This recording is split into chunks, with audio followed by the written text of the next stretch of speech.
Hello, everyone, and welcome back to the channel. I am continuing my readathon. This is day 5 of the American Cancer Society readathon. I'm reading The Eyes of the Impossible by Dave Eggers. And today I'm going to be working on chapter 9.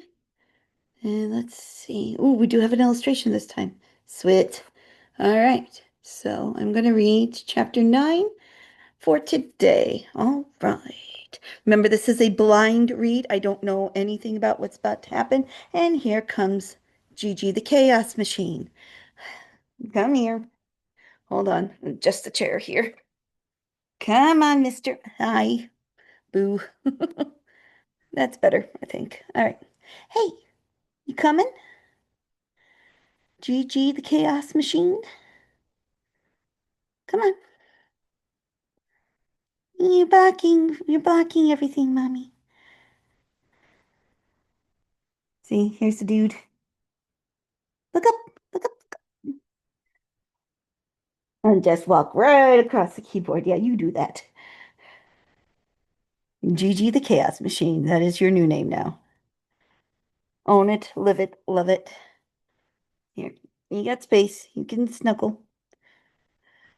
There you go. All right. So there's that. Okay. So, all right. So this is chapter 9. Of course we saw you, Bertrand said. I saw you when they first put you in the van. From then on, it was just a matter of figuring out when to rescue you, Sonia said. We were all on the dunes by the ocean, having a bit of a celebration and recounting the rescue.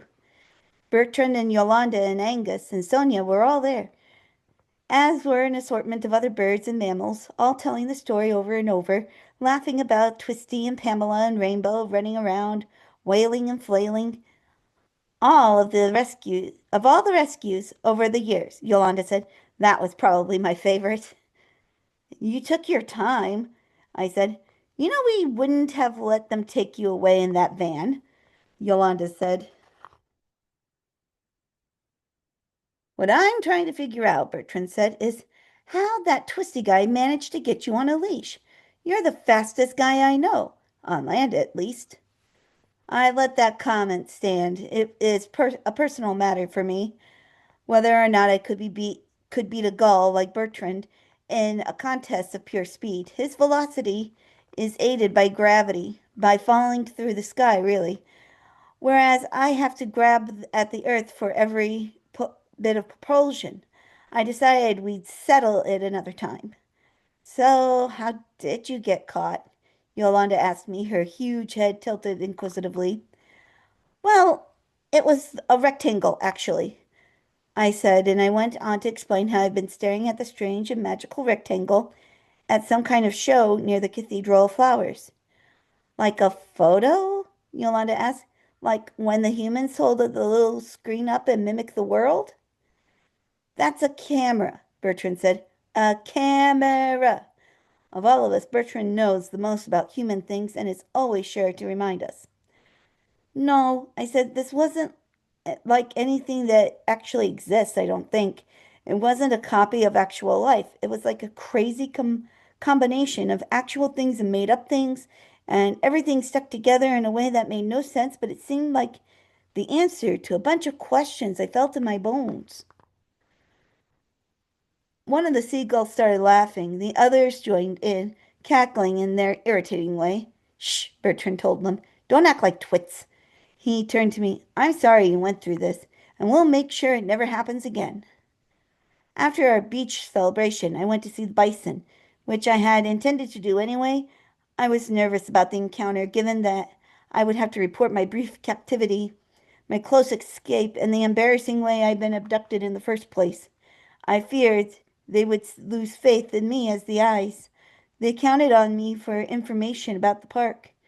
If I could be so easily distracted, mesmerized to the point of becoming vulnerable to being leashed, would they still see me as a reliable envoy? We're just glad you're safe, Freya said. Do you want to spend the night here? I was touched by this gesture. The bisons are very particular about their lair, and never wanted to bring undue attention to their way of life. If I were found in their lair, for example, the parks people would probably come in, inspect things, and probably change things too. They would certainly mend the hole in the fence that allowed me to enter for our nightly meetings. And here is a picture of Johannes running through the park. It's just like the one on the cover.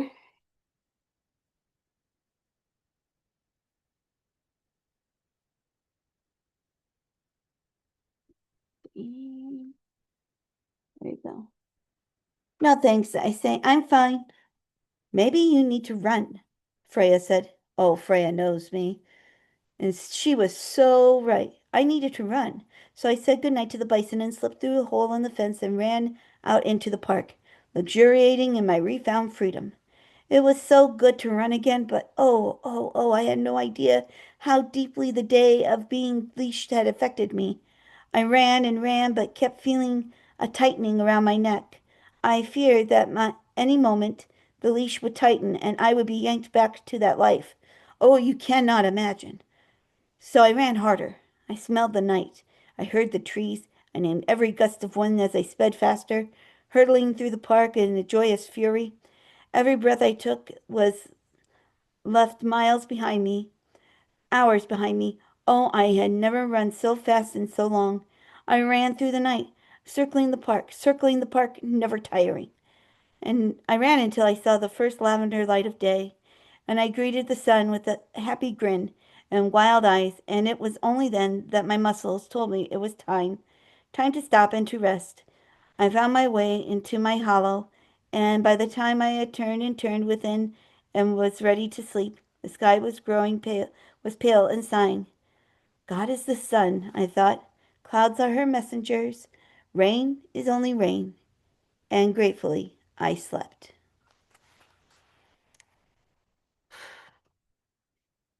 I can see why he would want to run around. He was expecting to be trapped forever and then he was rescued.